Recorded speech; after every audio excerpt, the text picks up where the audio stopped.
When I was 21, I transferred to a college in San Francisco. I checked out a room for rent on Craigslist. It was a really nice 2-bedroom apartment. The rent was cheap and close to campus, so it was kind of the ideal spot. The girl who lived there was 29 and her name was Beth. She was tall and wide, and she had jet black hair and wore pale makeup. She seemed nice, although a little quiet. But she seemed to like me and agreed to let me move in, so far so good. My first night there, we went out for pizza, and that's when I could tell there's something a little bit off with her. Throughout dinner, she kept telling me how much I looked like Shia LaBeouf. I didn't know what to say, so I just shrugged it off with, thanks? I mean, I looked nothing like Shia LaBeouf, so it just didn't make any sense to me. When we got back home, she asked if I'd seen her room yet. I said no, and she took me to see it. Shocking. Her walls were completely covered in posters of Shia LaBeouf. She even had printed out photos of him all over her mirror. She owned all of his movies. I really didn't know what to make of all this. It was definitely creepy. And the whole night, she'd been saying how I look like him, and now it's obvious to me that she's completely obsessed with the guy. A few weeks passed. I never really saw her that much. We didn't spend much time together really at all. She would come home from work and practically run into her room, and she would spend most of the night in there. She had this creepy high-pitched giggle, and I would hear her giggling through the walls at night. I wondered what the hell she could possibly be doing. Occasionally she would come out of her room and talk for like maybe 2 minutes, and she would always be slurring her words, so I suspected she was drinking a lot. And sometimes she wouldn't say anything. She would just stand in the hallway and watch me through the living room. I would turn and see her and be surprised and say, hello, Beth.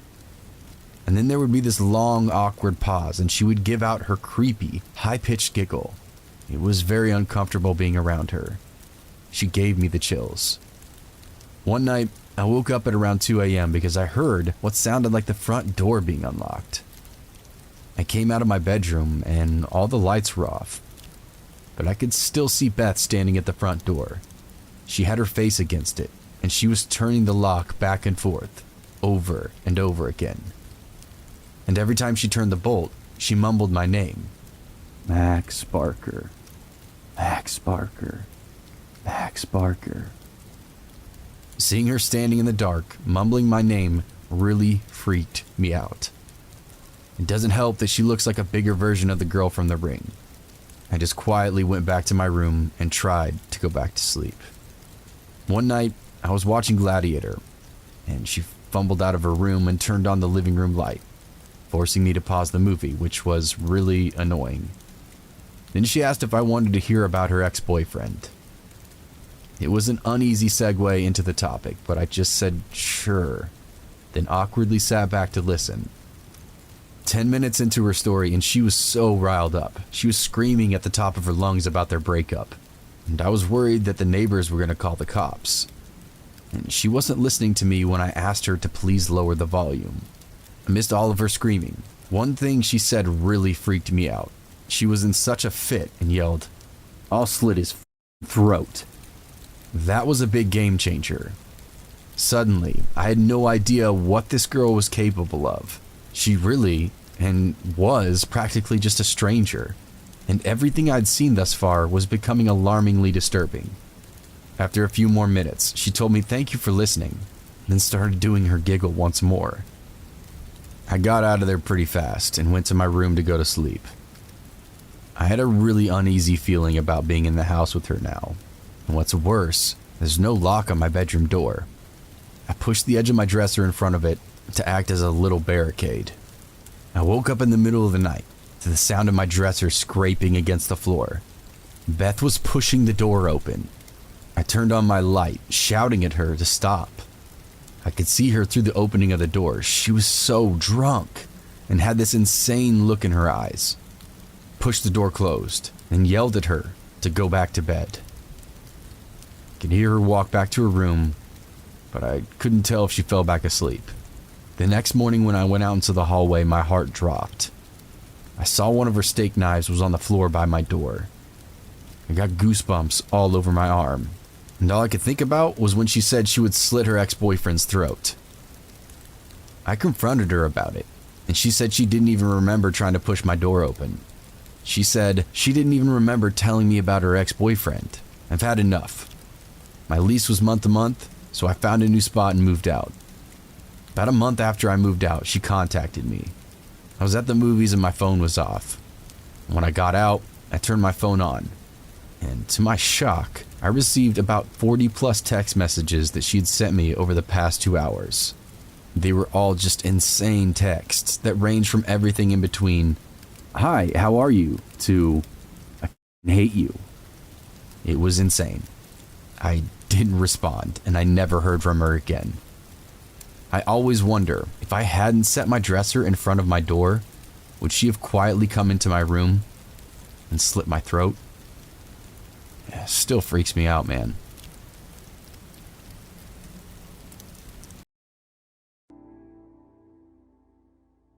This happened to me when I was 13 years old. I'm a girl. Sometime around Christmas, my mom, dad, and little sister went out shopping, but I had stayed home. I knew that they would be gone for a few hours, but I didn't mind since I loved having the house all to myself. My sister's shoes were at the front door instead of the garage, so she went through there instead, and I closed the door behind her. I feel that it's important to mention that a week prior, a boy in the grade above me came up to me during the school pickup and started talking to me. I was never a very social person, but this boy had tried to talk to me many times before. I always just nodded and gave autopilot responses. He was asking for my number, but I politely said no. After a bit of pushing, he finally gave up and left. I was then picked up a few minutes later. Now it was the first day of Christmas break. Like I said before, my parents and sister went out shopping, and they wouldn't be back for a few hours. I unplugged the living room security camera so I could do a bunch of weird shit without the chance of my parents looking in on me. Right around an hour later, when it was dark, I closed all the blinds and I made myself some noodles and watched a movie while eating. After I finished my dinner, I was watching the movie. I paused it to get a cookie when I had heard some noise on the outside of my house. It sounded like footsteps. I held my breath to listen closely, making sure it was just the house making noises. But no, it definitely sounded like footsteps in the backyard. I turned off the TV, grabbing a knife from the kitchen counter, and I then ran to go lock myself in the bathroom. I heard a pounding on the window, then silence. Even the footsteps were gone. A few seconds later, I heard two voices from outside the house, one male and one female, and then once again, I heard silence for about 5 minutes straight. I went out of the bathroom and quietly inched closer to the phone to go call the cops. Then I heard the landline ring. I was about 5 feet away from the phone. The noise startled me, and I had dropped the knife with a clatter, followed by a violent pounding on the backyard door. I picked up the knife and then ducked into the small storage closet under the stairs. There was a reason that I mentioned earlier that my sister left through the front door instead of the garage, and that I closed it behind her. 2 pairs of footsteps ran around to the front, and then I heard the small beep of the alarm system letting me know that a door leading to the outside had been opened. How could I have been so stupid as to not lock the front door when she left? I controlled my breathing to be as silent as possible, and I readied the knife. I heard the doors being slammed, and an oddly familiar voice then called out, "Where the f*** are you, you little bitch? I know you're here." I think it might have been the boy. As expected, the closet door swung open, and there was a girl outside. Out of instinct, I took the knife and then sliced her with it. She started to shriek, and blood dripped on the floor as she slapped my face very hard. So hard that I actually fell down. The woman ran out of the house and then slammed the front door shut behind her. It took a minute of silence to register that it was now over. I got up, locked the front door, and I quickly started to clean the blood off the floor with soap and water.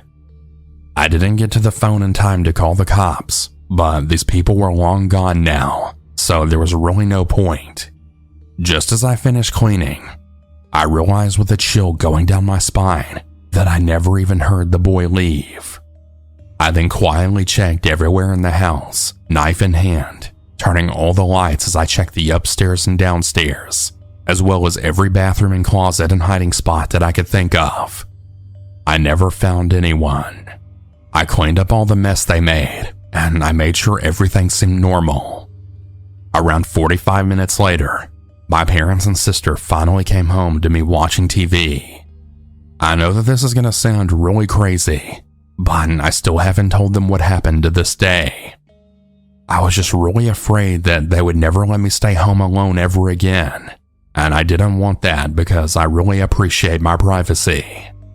I just want to tell everyone out there to please be safe, because I feel that if I did anything differently, other than not calling the cops, things could have really ended so much worse for me.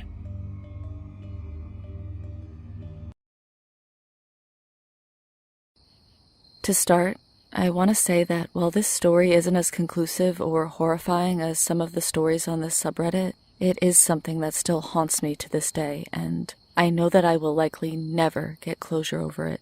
My cousin will very likely never face the consequences for his actions, and I will very likely never speak to anyone about it aside from a few cases, and right now. Now, to provide some context, I am an autistic, transgender man who is currently in college, and at the time of these events, I was only around 5 or 6 years old, and at the time, still identified and presented as female. My cousin is around 7 to 10 years older than me. I'm not sure. I try to know as little about him as possible. I'm trying to move on and forget. During these events, my cousin was in high school while I was in elementary school.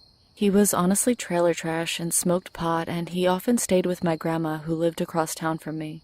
He was tall and skinny and looked kind of like Shaggy from Scooby-Doo. His name is Austin, and his parents are actually very nice people who run a traveling carnival in California, which is where my mom's side of the family all live, including myself.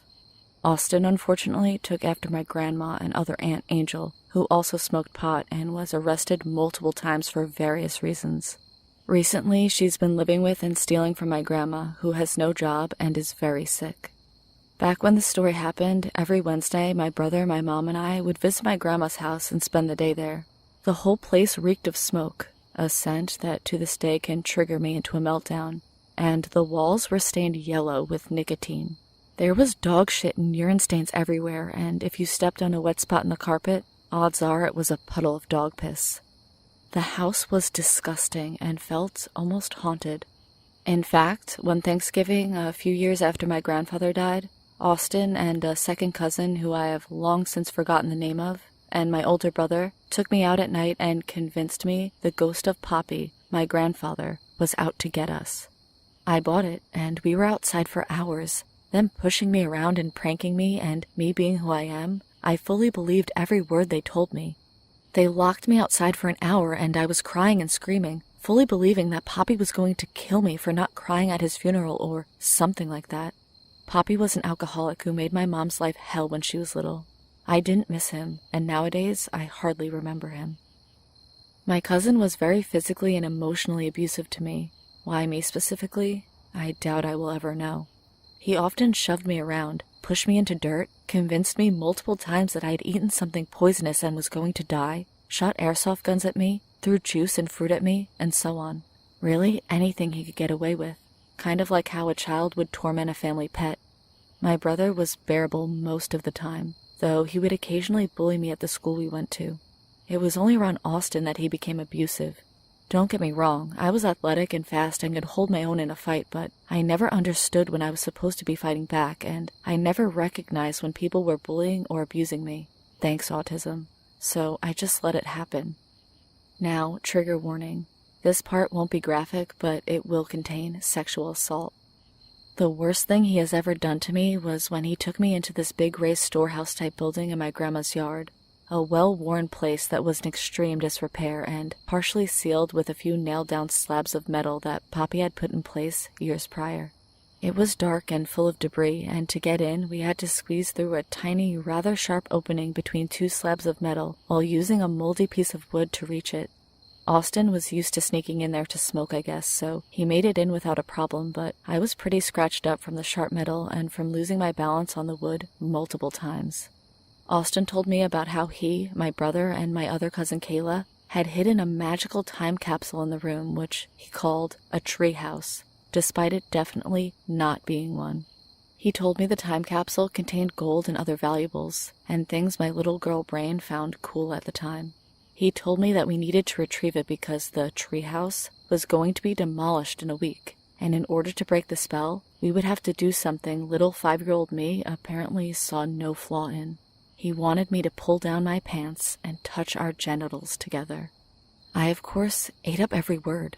I was an overly friendly, gullible child, and while I didn't believe in Santa and the like, I fully believed in magic. I still do today, to a lesser extent. I believe anything is possible, and I have no proof that magic does or does not exist, but I digress. After a while of nervous hesitation, I followed his instructions, and I will not go into detail on what happened, but we were soon interrupted by my mother calling me as it was time for me to leave. My cousin appeared disappointed and annoyed, but at the time I figured he was just sad we couldn't break the spell on the time capsule. I went home that night feeling weird and disappointed that we hadn't been able to open it. I asked my brother about it, told him what Austin had told me, and he said he couldn't remember such a thing, and to stay away from Austin. I was annoyed he wouldn't help me, but nowadays I just feel betrayed. He never told an adult, and he clearly knew what was happening to me. If he wanted to, my brother could have stopped what came next, but he didn't. I guess I can't blame him.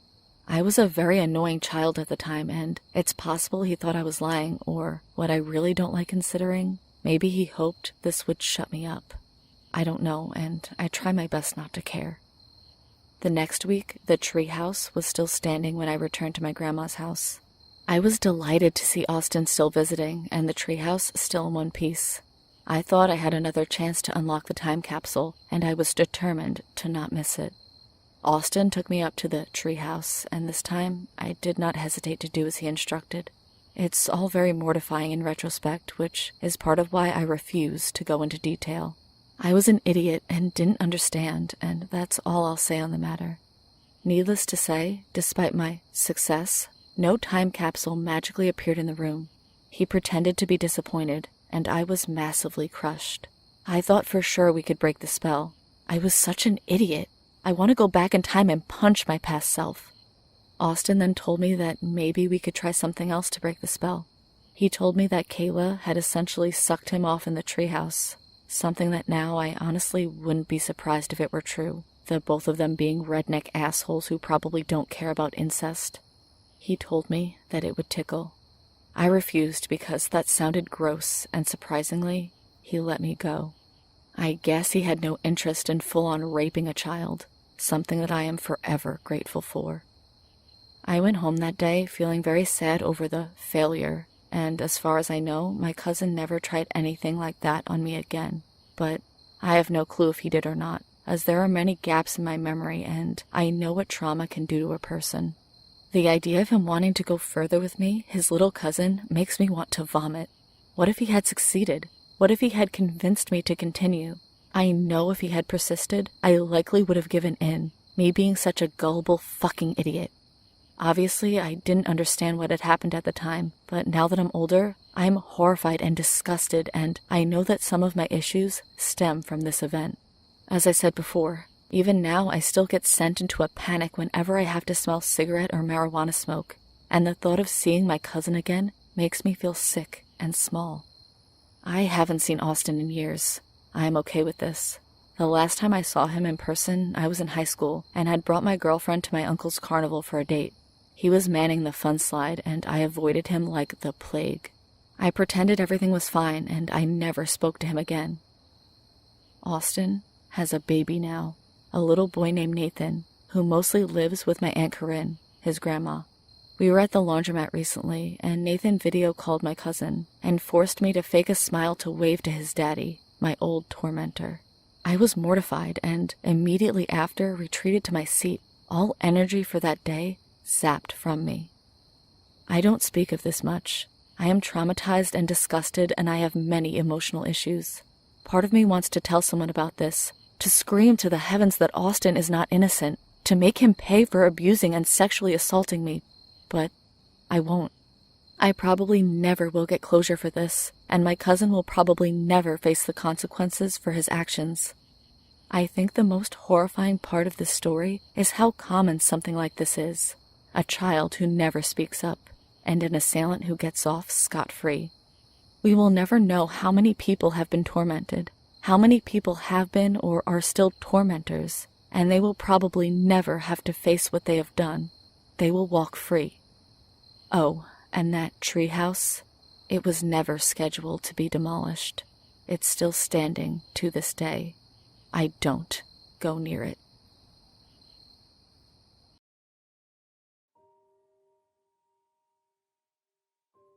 So, I visited Disney constantly when I was younger. The vibrance of the park, the fresh smell of cookies and bread, and of course, the castle that everyone loves. I loved all the attractions, the snacks, and the characters. Of course, those things were meant to distract you from the deep dark secrets below ground, the halls for the garbage, and the endless amount of sick. I can go on, but there's one vivid fact that lingers with me since I left that hell on earth. No one dies at Disney. I had applied to work in the Orlando park when I finished my bachelor's, and I got lucky out of a few dozen. Sure, it was a janitorial job, but nothing gave me more of a thrill than working at the same park that basically housed my childhood. And I was given decent pay, some benefits, and I was given a shift from noon to midnight, perfect to smell the cookies in the day and enjoy the fireworks at night. I worked with 2 people that wore suits, and they were some of the greatest people I knew at the park. Jim, who was tall, yet lanky enough to wear the Goofy costume, and Damien, who had the talent to voice Donald perfectly, thus had the job of working the suits. They were amazing to work with, and I loved their roles. Of course, they were a little older than I was, so they knew more of the park than I did. When I was just starting working there, Damien was given the task of showing me around the underground. "Oh yeah, bud, you'll love working here. Of course, you'll be down here most of the time, but you'll get used to it." Damien was the giddy one with lots of energy, so I had to keep up and pay attention simultaneously. He showed me the security room, the suit room, the medical room, and the garbage disposal machine, where we had to wear masks to dispel the smell. At the end of our tour, we passed a door that seemed a bit off. There were many locks on it, and what seemed like padding surrounding the door frame. I asked what the door's purpose was, and Damien stopped. His normal cheerfully boisterous demeanor shattered. He spoke with fear and resentment. "Don't enter that door. Don't ask, don't wonder, don't attempt. Let's keep going." I was kind of scared after that, but I followed his orders. I enjoyed the work I was given despite the area, and tolerated it for a while. The annual fireworks for 4th of July was happening later during that shift, and I helped Damien and Jim into their new suits. The suits were different than the others, since they were made with dry fur and had plastic gloves and eyes. Jim didn't like his suit very much, but had to wear it since it came with a raise, and Damien didn't care. They were just going to stand on a raised platform and wave, so it didn't really matter what suits they wore.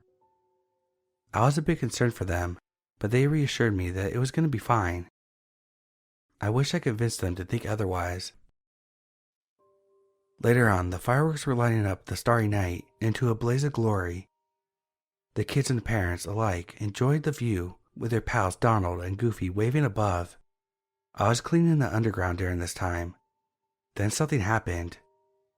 Disney paramedics rushed through carrying 2 horribly burned suits that were crying and screaming in agony. I rushed behind and went into the medical room after. The new Donald and Goofy suits, which were still being worn by Damien and Jim, were present. Jim had lost both legs, half of his right arm, and had fireworks shards on his chest, while Damien's suit's beak was torn straight into his jaw, which was also torn off. He was missing both of his arms, and the suit's legs were charred onto his. The fireworks had lost their stand during their takeoff and shot a big bomb near them, launching them into flammable shrubbery. The sight of that made me sick and I nearly passed out. The boss came through and assured me that it would be okay, but I knew they were going to die. I ran through the underground into the bathroom, threw up and cried for my friends. Later on, their names were erased from the work schedule and their work folders were burned. The bosses and coworkers never mentioned their names again, and I heard the door that was padded was opened and shut. I tolerated this job for the rest of the year, cleaning near their workstations occasionally and letting a tear drop. Every time I cleaned around that door, I sometimes hear a knock or a whisper saying, "Buddy," something Damien used to say to me. I shuddered every time I would hear it. I went to the boss to collect my last paycheck, and I mentioned Damien's name. Who? Damien, the Donald that died in the summer. Then he said something to me that took all the magic out of the park. Don't be ridiculous. No one dies at Disney. I left with fear in my mind and a gut-wrenching feeling. Whatever was behind that door, it was not special or important enough for them to care. It haunts me to this day what people don't know about the darkness that surrounds the beauty and fun of Disney.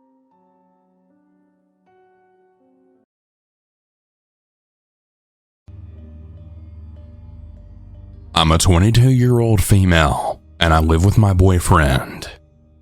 The story took place back in December of 2022. Here's some background information. We didn't really live in the greatest part of town, so there was always shit going on. Our house faces an alleyway, so our backyard meets our neighbors behind us backyard, if that makes sense. Their house faces the main street, and our backyards are separated by a chain link fence with a gate. Written in the deed of the house, a gate had to be there so emergency fire personnel can access our whole house if ever needed. The alleyway is so narrow that my boyfriend's pickup truck just makes the turn. From the main street, you can just barely see our tiny little house, and you couldn't see the gate from the main street due to the neighbor's car being parked in the driveway. I was home alone on this night due to my boyfriend being on an emergency call for work. It was around 10 p.m., and I had just DoorDashed some Applebee's. I know, it was probably a little late for takeout, but I wasn't expecting my boyfriend to be out this late. We have a motion sensor light and camera facing the backyard. Well, just as I'm sitting down to eat and watching TV, I get a notification that someone's in my backyard. Now, I just assumed that it's our neighbors outside doing something, but I was wrong. I clicked the live feed, and I saw a man holding what looks to be a plastic white bag crouched down near the entrance, as well as near the tree along the other side of our yard. I immediately call my boyfriend and I frantically say that someone's in our backyard. He tells me to turn the lights off and keep the dogs quiet. I quickly grab the dogs and hide in the closet until I hear back from my boyfriend. I didn't want to turn off the lights though, just in case someone was watching the house and found out someone was home. I was also way too shaken up to call the police, so my boyfriend calls for me. I once again checked the live feed from the camera to see if the guy was gone, and he was. I watched back the footage, and he had actually walked through our neighbor's driveway through the gate and then sneakily moved so he didn't set off the camera. When he started to walk towards our bedroom window, that's when the motion light comes on, and the camera then says, "Hi, you're now being recorded." Now, our bedroom window is the biggest window on the back of the house. He easily could have stepped on something to get up to the level of the window to see if it was open. Thankfully, if that was the case, we had a solid wood tall dresser right in front of the window, so he wouldn't have been able to get in. My boyfriend calls me back, and he says the police are on their way and to keep an eye out.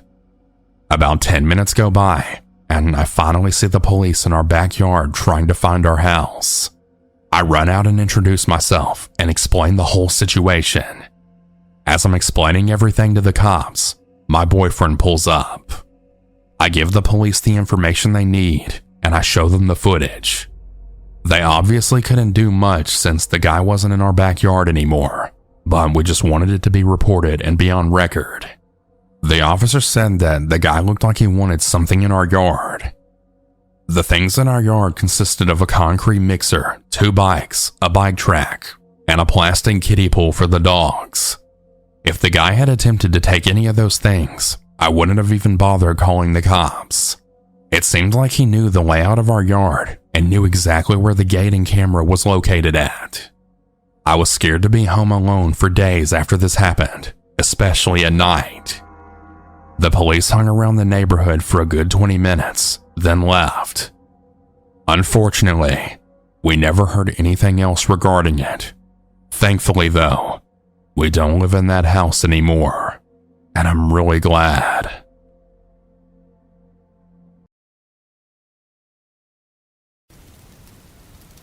Okay guys, yesterday was probably one of the worst days I've ever endured, and it all started with a phone call at about 7 a.m.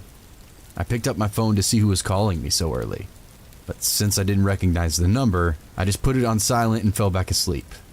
When I woke up again 3 hours later, I saw that I had 12 missed calls and 8 new voicemails. Panic started to set in as I thought something horrible had happened to one of my family members. As I looked through all the missed numbers though, I realized that I didn't know who any of these people were. I thought that was really strange, since if something bad had happened to a family member, I should at least recognize one of these numbers. Things got weirder as I heard the first voicemail.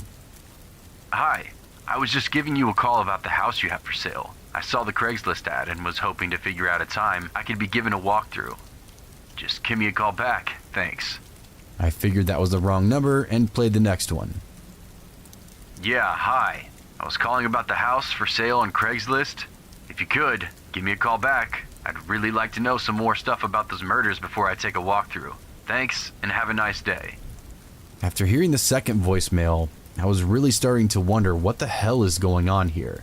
The other 6 voicemails were all pretty much the same thing, inquiring about setting up a walkthrough and wanting to know about these quote-unquote murders.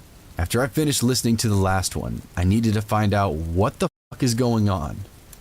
I called the last number to leave a voicemail and a woman answered.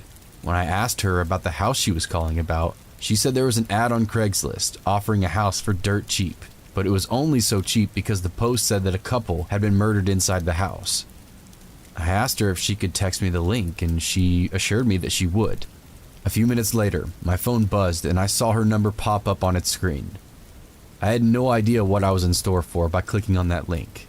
So when the webpage opened, the coldest chill I've ever felt shot down my spine. I saw a picture of my house on Craigslist for sale. What made it worse was it was the picture that had been taken within the last week. You could see the pumpkin that I carved last weekend. And then I read the posting description. I have this sweet little home that I'm putting up for sale. It's located in this town. Just a hop, skip, and a jump away from the city. Enjoy all the seclusion and privacy that this house will bring you. My asking price is $25,000. Disclosure, there is a reason I'm asking basically nothing for my house. The previous couple who lived there, a young man and a woman, were murdered in the house about a year ago. I figured it would get out in the open now so that I'm only contacted by people who are not bothered by this. Don't let this little mishap dissuade you though. The neighborhood is very safe. I promise. You can call. Then they listed my name and number at any time, day or night. I never sleep. And we can set a time to take a walkthrough of my house. I look forward to hearing from you soon. With a winky face. I felt like I'd been socked in the gut. What the f*** is going on? How did they know my number, my name? I immediately called my girlfriend over to see. I could see the horror set in on her face as she looked through the ad. I don't think I could feel any worse until she pointed out how our car was in the picture. We were in the house when someone took these pictures. I immediately called the police to figure out what the hell to do. They informed me that I should immediately contact Craigslist to remove the posting. Other than that, there was nothing really we could do at the moment. The only crime that had technically been committed would be trespassing, but since whoever took that picture wasn't on our property anymore, they really couldn't do anything else. I'm freaking the hell out. My girlfriend was on the phone with her mom in hysterics for most of the day yesterday. Today, we've just been on constant alert. Every sound we hear makes us jump. I think the worst part is, I know there's really nothing I can do. I feel so violated and so completely helpless.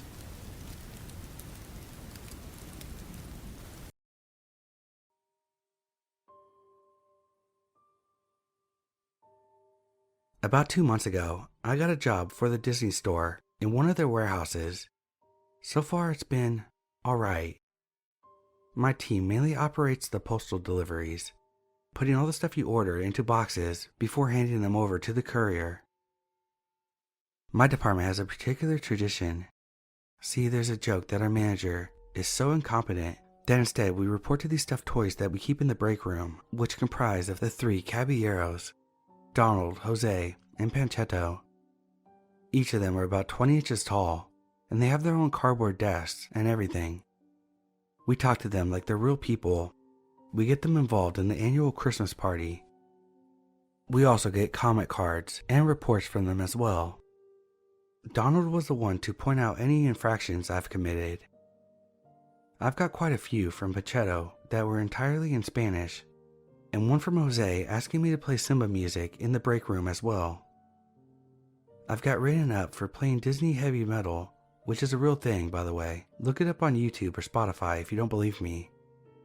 And most of us know it's not actually the dolls, but we play along in order to mess with each other. Hell, I thought I was being hazed for being the new guy when I reported for my first day at work, but everyone just kept doing it. Anyway, there was an incident a fortnight ago where a senior manager from the parent company came over from the US to do a checkup on the warehouse. It had to do with taxes mainly, but when they got to the break room, they asked us about the 3 caballeros. I was the one to explain the running joke, even showing them all the notices I've gotten from the stuffed toys. That's all really cute and all, he remarked, but I know all the products we sell, and we've never made a Jose or Panchetto doll. Maybe they're knockoffs, I suggested, or someone working here made them. No, it's definitely got our factory stitch work, he explained. We were both confused for a while, before my manager came in and started complaining about the dolls. It seems whoever was behind the prank had gone as far as placing orders for new supplies and signing sick days and pay slips under the toys' names. She even claimed that all the pay slips were signed before she could even do so. Wait, I remarked. You're telling me that the stuffed animals have been paying the employees? Do you know how illegal that is? I haven't been able to figure this out, and I demand to know who's doing this, she complained. And I have no idea how many times I've thrown these damn toys in the trash. With that, she kicked at the dolls' offices and sent Donald flying at the wall. She quickly made demands that the senior manager help her find out who's been stealing from them, since no one respects her. She quickly demanded to have him in her office to start working on how to start an investigation. But before he followed, the senior manager turned to me with worry. Is it just me? He asked, or did you hear Donald screaming? The manager made sure that the break room was locked down completely for an hour. No one could get in or out as the 2 managers started talking. But when the break room was unlocked, the 3 caballeros' office space was back to normal with some dented cardboard. But I wasn't the only one to think that. Whenever the manager came through, they were glaring at her. Their expressions changed. I swear it. Well, before leaving for home, I go to the dolls and say, she doesn't know you're alive. She thinks someone's driving her crazy. Kind of like the ending of Toy Story meets that movie where some girl's husband makes her think she's insane. This morning, the 3 caballeros were nowhere to be seen. The American told us what had happened at the emergency meeting when we came in. He took one look at the expense books, asked around, and found out that the manager was claiming payment for employees that simply didn't exist, and he had her arrested. Well, I say arrested, but actually, she was sanctioned, put into a mental hospital for her own well-being after a nervous breakdown. Everyone assumed that someone found out and was trying to mess with her, but why not just report her to the police? When we broke for lunch, the 3 caballeros were back at their desks. We all suggested that maybe they were messing about with her like The Exorcist and all that. Anyway, I was last to go back on the line, and when I did, on a hunch I asked, "What did you do to her?" "It's simple," Panchetto said as he turned to me. "We talked to her."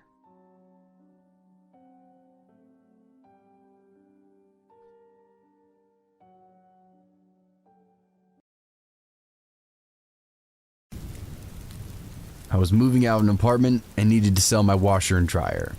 I ended up having separate buyers for each. The guy who bought the dryer was great. He was getting it for his daughter who was going to college. I helped him load it up in his truck. He gave me the payment, and I never heard from him again. The guy who bought the washer was a completely different story. I got a text from him asking if it was still available. We haggled the price, all normal stuff. Then we set a time and I waited for him to get there. Now, I only had 1 week left in the apartment, so I didn't care too much about random people coming to my home like I normally would.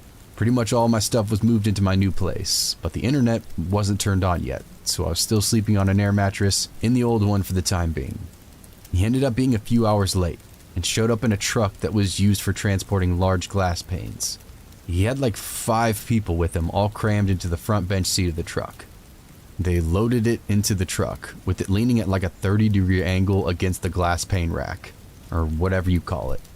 Again, he tried to haggle it down to a lower price, but I didn't budge.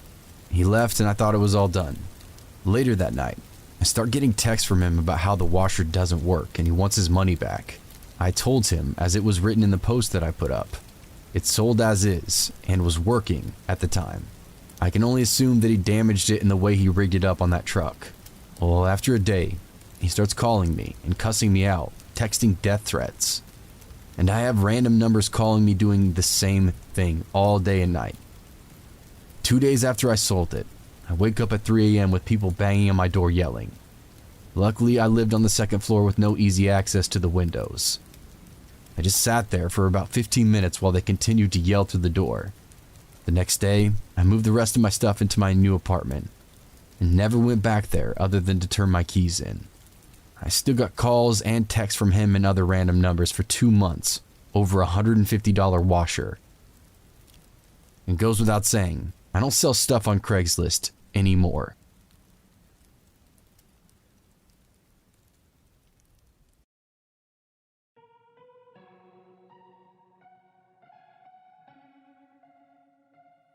Disney World's Toontown was my first job out of high school, and at the beginning, everything was great.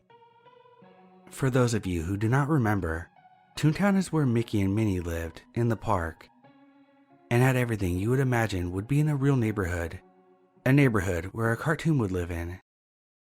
There are houses, kitchens, bedrooms.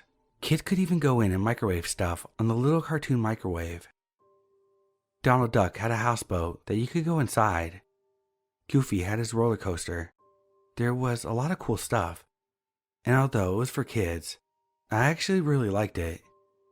I mean, where else in the world can you go and step into a real cartoon village? That was until I started working the overnight shift there. What in the daytime looked cute and silly quickly became more creepy after the sun went down and guests left the park. I worked in custodial, so I was one of the last people to go through the parks at night, and unfortunately, I usually had to go alone. So one night, I was doing my rounds and emptying trash cans. I walked straight through Toontown to try to get to Tomorrowland and back to the front of the park. I was finishing a 10-hour day and was definitely ready to get out, so I was walking pretty fast. Normally, all of the little houses were dark and the sound effects were turned off. Not tonight, though. I went back there and all the lights and effects were still going strong throughout the area. I was dumbfounded. This was a serious departure from protocol, so I had to tell someone about it, and people were going to get into serious trouble. I continued walking and pulled up my radio, but as soon as I did, everything shut off.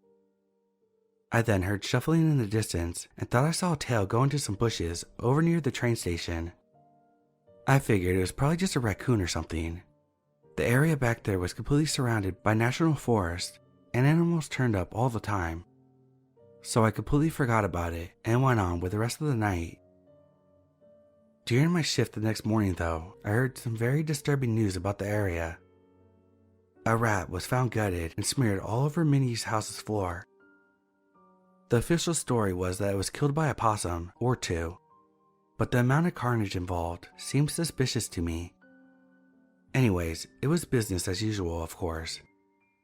The amount of situations at the park that could happen before there's any change in operation is truly astounding. That was until later in the evening when I saw a batch of policemen and security officers crowded around Main Street strategizing something. For that amount of them to be gathered around one place meant something definitely must have happened.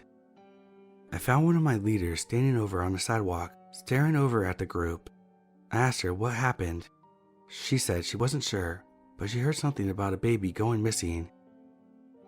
I had never heard about anything like that happening in those parks, so that really freaked me out. By the time I did my sweep later that night, it was about 2 a.m. I did all my normal tasks, but I was certainly dreading getting into Toontown. I was still kind of shook up from the events from the night before, even though I knew they were honestly pretty much normal. So by the time I got to the area, I was relieved to see that the lights and sound effects were not on. I approached an empty trash can in front of Minnie's house and noticed through the window that the cartoon refrigerator was still open. I figured that one of the crazy interns must have forgotten to shut the door when they closed down the park for the night. So I walked inside the house and went to the kitchen to close it, but when I tried, it didn't close all the way. Fear suddenly surged through my veins. I automatically knew something was wrong. I slowly opened the refrigerator door and witnessed to my horror a baby inside, lifeless and cold. In my panic, I radioed my supervisor and told him what just happened. He told me to get outside the house immediately and that the police were on their way. Then a number of boxes and items knocked down in one of the rooms behind me, and someone ran out of the door. Too terrified to move, I just stood there and watched as a man-like thing skittered past the window. I immediately went outside, desperate to see what it was. It was gone. The police arrived shortly after, and I told them what happened. When no one was paying attention, I saw something on the kid coaster. It looked like a silhouette of Mickey Mouse. I am now writing this 3 weeks after the incident. I was an obvious suspect for killing that baby. My family stopped talking to me. Not even my therapist believes me. But you believe me, right?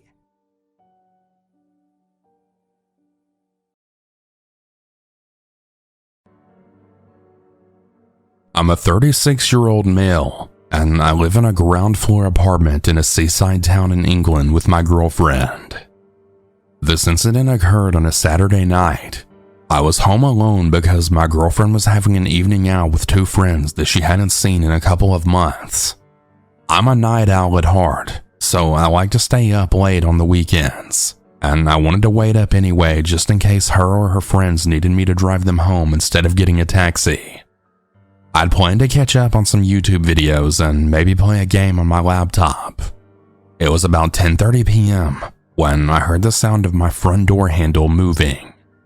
I paused the TV and listened, and I heard it again. It sounded like someone was rattling my door handle very quickly. I was confused because I wasn't expecting my girlfriend to be home or call me to pick her up until closer to midnight. So I headed to the door and looked out the peephole. The noise had stopped by the time I reached the door, and when I looked out the peephole, my blood then froze. I saw a man standing further away from my door, facing away from me, so all I could see was the back of his head. It looked like he had his head in his hands. I got a bad feeling in my stomach, and I decided to pretend that I wasn't home, figuring it was just some drunk idiot who got the wrong house. I went back to watch TV, but I had kept the noise lower than before. About half an hour passed, and I heard the same noise yet again. I was very on edge, and I immediately shot up and headed for the door. I decided this time that I'd open it, and I didn't ask him what the hell his problem was. I did just that, except when I opened the door, the guy just gave me a bewildered look before backing away. When I opened the door, I said to him, "Look, man, I don't know who you are, but I saw you trying to open my door earlier. If you don't leave right now, I'm contacting the police." I didn't recognize this man as a neighbor, and his eyes looked tired, with black circles underneath them, and he looked solemn. I stood there watching him as he backed off, before he went to the entryway to our apartment block and just sat there, head in his hands. I went back into my house, but before I did, I then said, "Just go home, man," and then shut the door. I wasn't sure if I should call the police because I didn't want to waste their time if the guy simply had the wrong house, which I felt he maybe had since he looked at me so confused. I shot a text to my girlfriend explaining the situation, and I told her to make sure she calls me when she wants to come home because I didn't want her to get a taxi and risk running into the guy outside. I told her to not cut her night short, and I was fine picking her up at any time, and that I'd drive her friends home too if they wanted. I knew she wouldn't be out until 4 a.m. because we're both too old to party like that nowadays, but I didn't want her to cut her night short either. I ended up turning the TV off and just sitting on my phone until my girlfriend called just after midnight to say that she was ready to come home. When I went to go get her, the apartment entryway was now empty, as were the stairs leading to the upper floors from what I could see. I didn't see the man again, although I was very vigilant walking along the street to my car. When my girlfriend and I got home, she told me that she thought that he was probably just a drunk and trying to get into a friend's house, and I agreed, although to me he looked more tired than drunk, but I guess you never really know. I have no idea if he knew someone in our apartment block or if he really was trying to do something more sinister. I just hope that he never comes back, and I'm really glad that we always kept our front door locked and bolted, because if I had it unlocked that night, he could have waltzed it right in and done God knows what.